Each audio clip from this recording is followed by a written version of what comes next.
Hello, Facebook and YouTube. I'm on my way to vote, and today is election day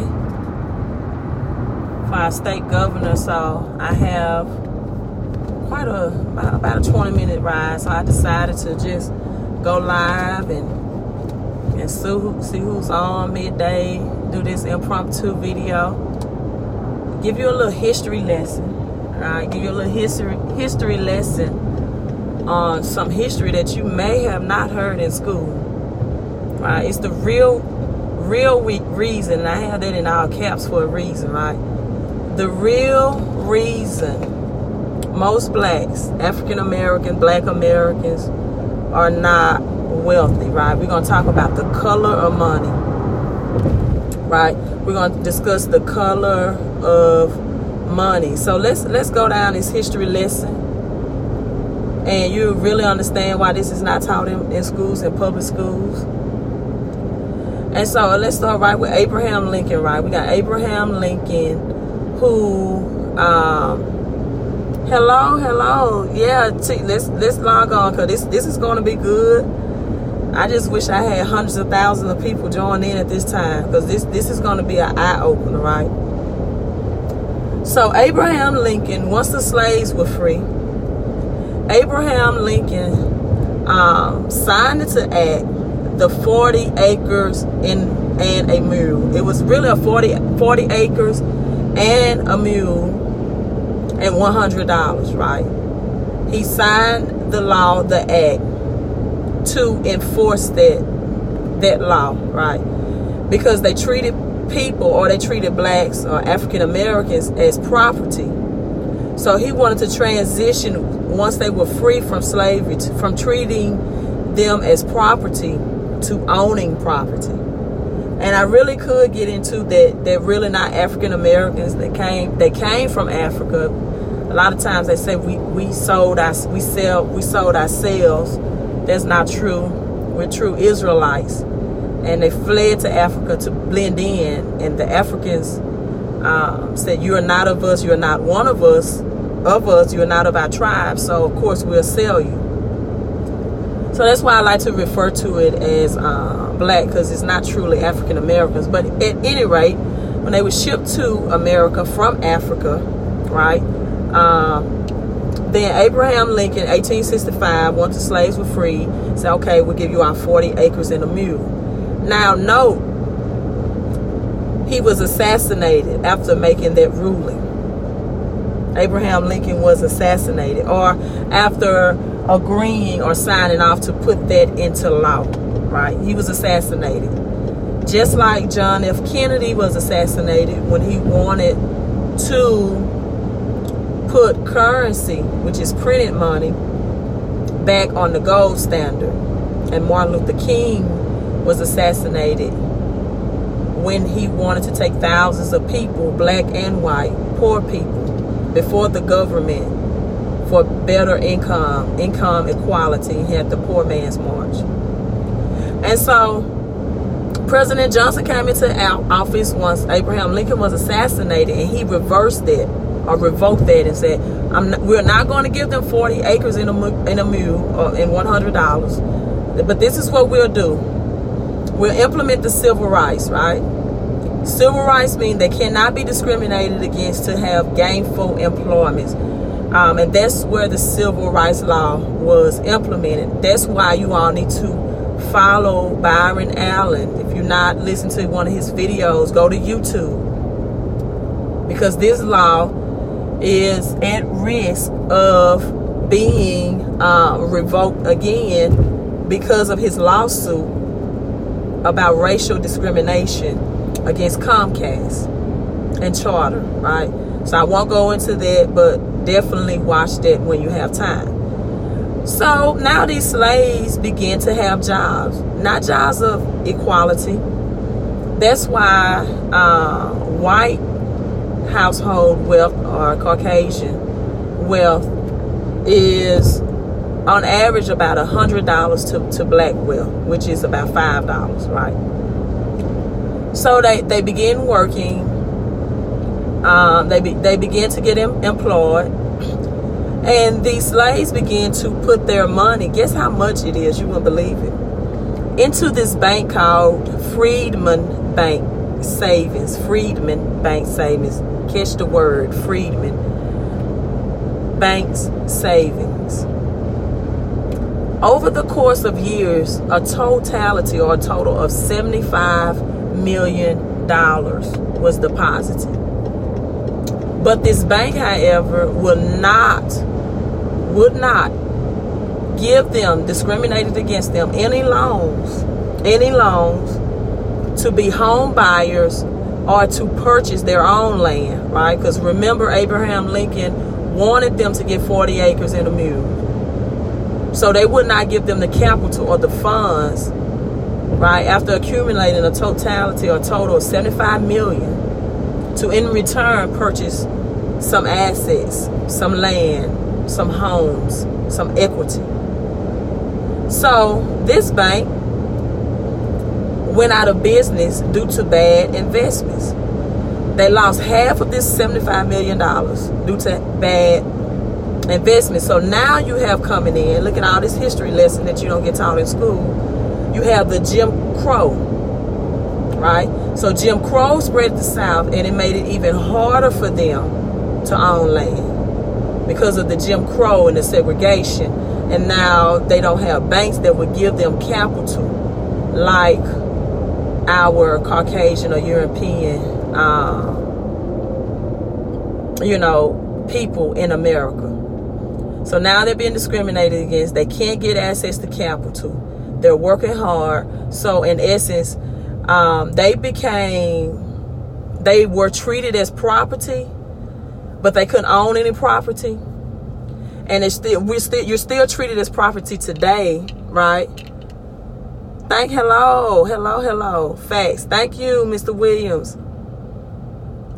Hello, Amari from California, I believe. And you're still treated as property today, right? You are still property to the federal banks, because whenever you make money, you're taxed at 30% most of the time if you are middle class. And that's why when you get a job or you apply for the job, they tell you to go to human resources, because you are a human resource, because the federal banks are profiting at a high rate.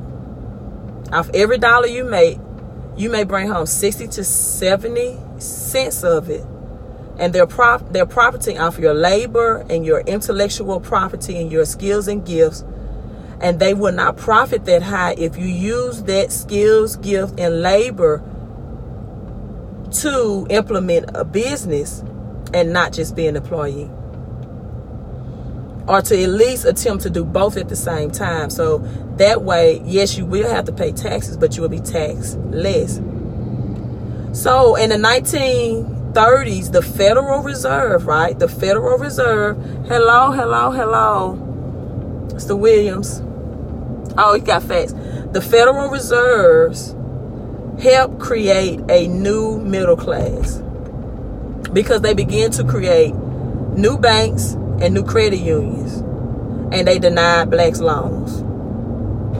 So then you have President Nixon that comes in, and he introduces your black capitalism, right?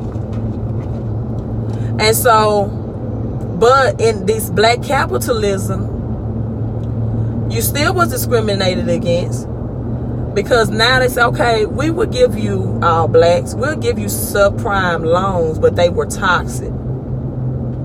And check this out. This is something I did not know until studying on my own. And I read that statement in a few whenever I can pull my shades up. I do see a statement. Wells Fargo. I have $20,000 in Wells Fargo that I'm withdrawing out. I would do it today, but I'm doing it tomorrow, because today I'm going to vote and they'll probably be closed. But one of these banks was Wells Fargo, who referred to blacks and African Americans as mud people. So they gave them these loans that was astronomically high in interest, subprime loans. at a considerable lower rate. And I'm from Mississippi, and a couple of months ago, Regions Bank here in Mississippi was had a big lawsuit as well for discriminating against blacks for loans. So you all need to go Google and research that. So that's why the wealth gap has not been equal or equality for 200 years. For 200 years. So let me read this statement. The sun is really high. Federal income taxes. Okay, I see that. The traffic is really low. It's just because they're doing some construction on the road. So the traffic is not bad. And so I just wanted to share that information with you, because this is not the things you're taught in school. You need to look at, don't do businesses with banks that won't give you capital. I made a post this morning. I listened to the rich and the wealthy, and Robert Kiyosaki made a statement that while the rich get richer during an economic reset or a crash, or it was called in 30s a depression, is because they are positioned. And listen to that Byron Allen video as well. He says you have to position yourself to prosper. Byron Allen is a black billionaire. He said you have to position yourself to prosper. And he talks about how he borrowed, not his own money, but $300 million. Robert Kiyosaki talks about in 2008, he borrowed, thank you for the digital love, $500 million to invest in apartment homes and houses. Byron Allen said he was able to receive his $300 million. And let me tell you, I help people restore their credit and get in position for good credit. But you can't have that type of millions of dollars off credit. You have to have assets. You have to have a strategic business plan. And you have to have the financial statements. But if you're middle class, right, and you don't have assets to back up a $300 million or $500 million loan, you only have one option to get access to this credit. Hello. Let me see what that is. Carla. And that's your credit. You only have one source. Like, for example, and it still exists today, when the Jim Crow was spread throughout the South, they would, by the regions, separate where people live. They didn't want blacks living in their communities. That's why they didn't want blacks to get homes. And if you lived in a certain area, right, then you were automatically denied. It didn't matter what type of income that you earn. And people don't understand it about credit. Once you live in a certain zip code, thank you for the digital love. You live in bad school systems. You live in areas that the average income rate is below $35,000. Your chances of getting approved for credit will be lowered just because of your zip code. Just because you live in a low income area, just because you live in a poverty stricken area, and your income can be higher than your neighbors, but you automatically will only get access or approved for certain amounts and certain type of loans, even with a good credit profile to qualify. So that's why I advise people or consult with people or coach people to get a business, and you can get a business entity in a state, in an area that has a zip code that will approve you for higher lending. And now you can get higher funds to build your business. This is why I tell the black and brown community, instead of having these side hustles and never getting beyond people PayPaling and Cash Apping you for your services, You are losing out on capital, and that's why you won't get off that job. You won't live paycheck to paycheck. You think I'm hiding $10,000 from the government that I'm making a year from my side hustle, from selling food out of my house, which is a big risk, if you're in the food service industry, because people will sue you for food poisoning and anything like that. Knowledge, okay. Or you want to do car wash on the side and detail and then you never, as I said in slavery, 1865, you were supposed to transition from being treated as property to owning your property. And when you incorporate as a business, you automatically shift from being an asset as an employee who pays high taxes to the government or to the federal banks. Now you're being shifted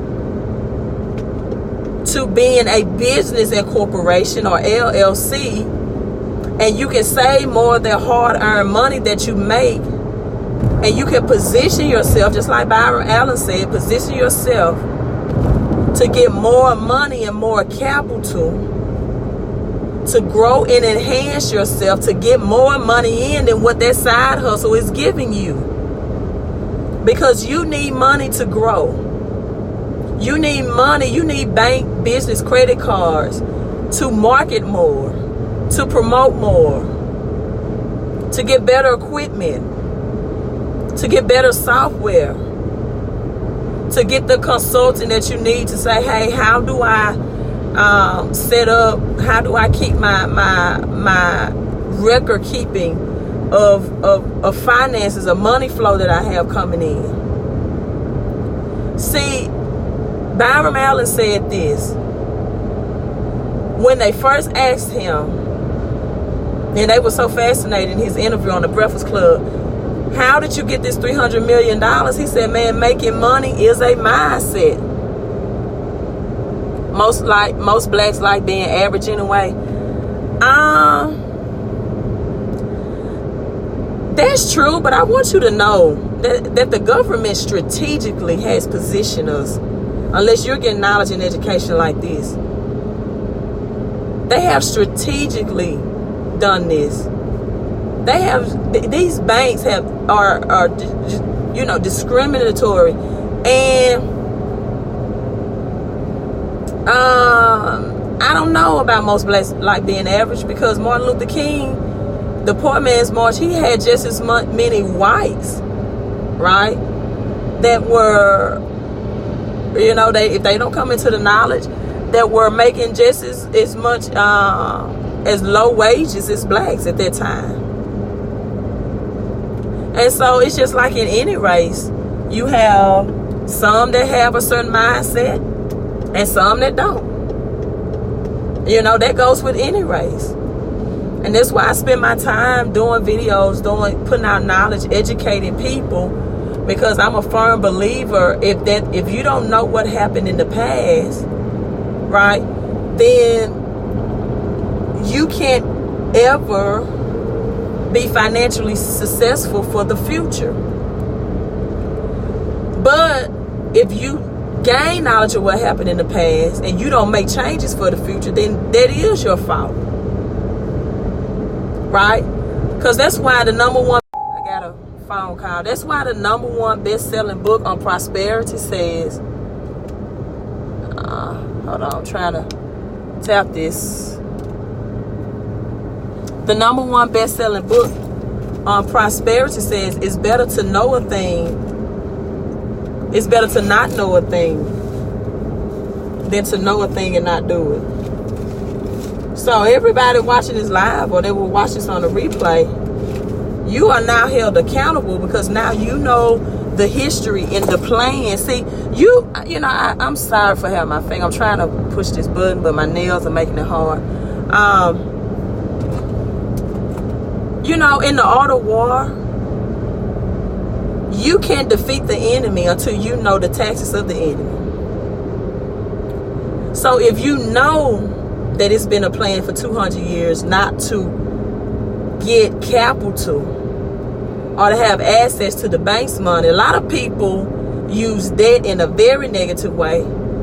Going back to Robert Kiyosaki, Rich Dad Poor Dad, they asked him, what are your most two valuable investments? He said real estate and debt. He said when the markets crash, I love it because now not only are stocks cheaper, lower, real estate, I find the best deals. Apartments, lands, hotel, houses. But it takes the difference of your mindset. See, the middle class has to go from thinking, I want to be in debt with student loans and homes for $200,000 to $300,000 versus buying houses, right? Monopolies, all about capitalism, versus buying houses, 4 houses, and possibly 1 green hotel. You have that formula in Monopoly, you win. The same thing in this financial world. The same thing in this financial world. So now if you strategically know, so what do you do after this? Number one, you get your credit straight. You position yourself to prosperity. Because you're not going to get 300 million or 500 million like these billionaires, Byron Allen and Robert Kiyosaki. Thank you so much. But once you know, right? Once you know. So, what you do, you use your credit. You use your credit. You use your credit to qualify for the bank's money. Right? We have no excuse when other cultures, ethnicities can come from other countries and come to America and get capital to open up restaurants and business. I once heard an interview by the great Dr. Miles Monroe, and he was this I don't know if the man was Jew or another ethnicity, but you know, he said your race, Dr. Miles Monroe is black. He said your race remains impoverished. One of the reasons is because they look for jobs. When we get here to America, or our family get here to America, we look for businesses. And I have been preaching and teaching to people that if you have a job, you need to have a business entity on that job because you are getting taxed higher than any other rate. You got the middle class and then you got the upper class, right? If you make over $100,000, you are the upper class, but you are paying about 60% in taxes, whereas the middle class is between 40 and 100K, is paying about 30%. 60% in taxes. So you look at that, and then you look at inflation. Inflation means prices increase. And your dollar now does not, besides it's being hit with taxes, now prices are increases. And that's why you are living paycheck to paycheck, looking for overtime, besides not in putting your money into assets, things that make you money, but putting money into high expense liabilities. You know, you know, and not at some point reinventing your money, right? To get a cash flow, you got to know these financial terms, this financial literacy. The two first terms I teach youth or teenagers is the difference between asset and liability. We make it very simple. A liability takes money out of your pockets, right? I learned this from Rich Dad Poor Dad.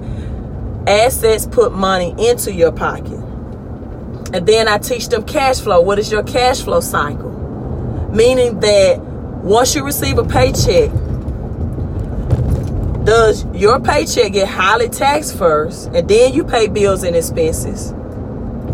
Or are you in position to pay bills and expenses and then get taxed less out of your paycheck? And that's what I call my W4 wealth strategies. And then the next thing is taught is credit and the power of credit once you have it in position to go buy assets. Not to be IRS rich for 3 to 4 months, or if you're like the upper middle class, have to pay back taxes. You worked hard all year to make those 6 figures, and now you got to send 4 figures back to the IRS in form of taxes, when all you can do, I'm on a hill, is shift yourself out of an employee tax bracket into a business tax bracket by doing my W-4 wealth training. So that's where it first begins with that. Get your credit up, and then get more of your paycheck so you're not living paycheck to paycheck legally, and learn the strategies of what the rich do so they don't pay high taxes. And people say, oh, tax the rich, tax the rich. The rich will never be taxed because they will always have businesses. They will go out and get an LLC. They will go out and get an incorporation. They will implement home-based business. There are some married couples in the upper class and the other spouse doesn't work. Why isn't that person operating a home-based business? You get tax deductions now for your utilities. Now that person, your spouse, is an asset to you and not a liability. So hey, this is a good history lesson. I think I'm gonna have to log off because I am in my hometown, small town, and I don't think I get good connection out here. So I'm gonna have to cut off. I'm in a very rural place. But if you're watching the end of this after I uploaded it ending, please go back and watch the replay and understand why the black and brown community are 200 years behind this wealth, and how the banks and the federal banks discriminate against you all and against us, and the importance of capital. So hey, I'm signing off. If you're today is voting day, don't forget to get out and vote. If you're watching this on YouTube, subscribe to my channel, subscribe to this channel, hit the thumbs up, and Facebook, like this and share this on your personal page.